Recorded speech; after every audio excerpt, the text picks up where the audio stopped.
ஏதாவது ஒரு அரசு திட்டம் நீங்கள் செயல்படுத்துகிறீர்கள் என்றால் நம்முடைய மக்களுடைய நிலங்களை பிடுங்கி அவர்களை அச்சுறுத்தி குண்டர் சட்டத்திலே போட்டு அவர்களை சிறையில் அடைத்து அவர்களுடைய இடங்களை பிடுங்கி கொண்டிருக்கின்ற அரசு, தமிழக அரசு, இனி அதை நடக்க விட மாட்டோம்.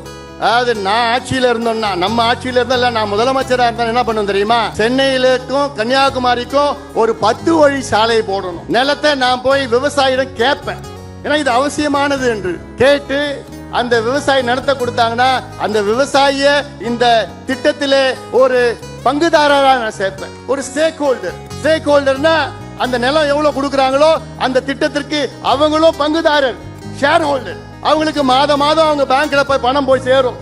இந்த டோல்கேட்ல கலெக்ட் பண்றான் பாரு காசு, எவ்வளவோ கோடி கணக்கான, ஆயிரக்கணக்கான கோடி, அதுல 3ல் 1 பங்கு கொடுத்து நிலம் கொடுத்த விவசாயிக்கு மாசம் போய் சேரும். பரந்தூர் விமான நிலையம் 5000 ஏக்கர் எடுக்கிறீங்க, அதுல கிட்டத்தட்ட 3200 ஏக்கர் விவசாய நிலம், தனியார் நிலம். அந்த விமான நிலையத்துல அங்க இருக்கின்ற விவசாயிகளை பங்குதாரரா சேருங்க.